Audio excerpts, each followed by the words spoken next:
December 22nd, 1849, St. Petersburg. 21 men stand in the snow of Semyonovsky Square. One of them is a young writer named Fyodor Dostoevsky. He has just been told he has 3 minutes to live. Count them. 3. His crime was small.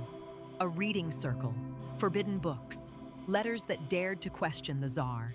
For this, the empire dressed him in a white shroud, the costume of the condemned, and marched him out to die. He divided his 3 minutes like bread, one to say goodbye to the men beside him, one to look inside himself, one to look at the world, a church dome, catching fire in the morning sun. He thought, what if I could live again? The first 3 prisoners were bound to the stakes. Dostoevsky stood in the next row. He heard the drums. He heard the order, ready, aim. And then, hoofbeats. A rider tearing across the square, waving a pardon from the Tsar. Psychologists call what happened next post-traumatic growth, the strange arithmetic by which shattering rebuilds a soul. Some survivors of near death do not shrink from the world. They wake to it. Every breath after the rifles is borrowed, and borrowed things become precious. 4 years in Siberian chains followed. He came home a different man and wrote Crime and Punishment, The Idiot, The Brothers Karamazov, books that mapped the human soul deeper than anyone had dared.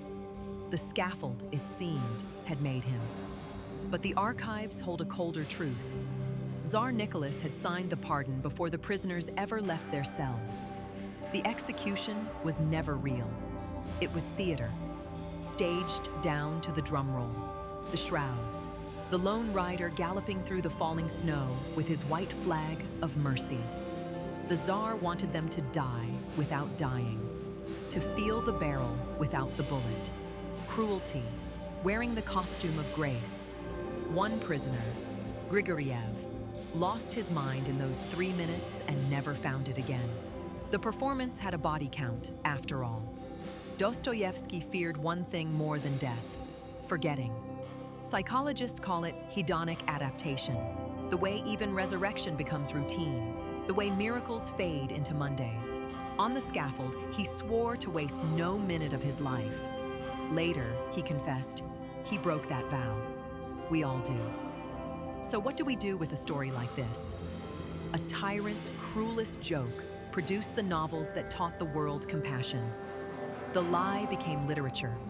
The staged death became a real life, more real than most of us ever dare to live.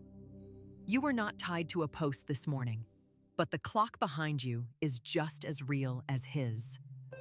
Dostoevsky's question still stands in the snow, waiting. If you knew the rifles were empty, would you finally live?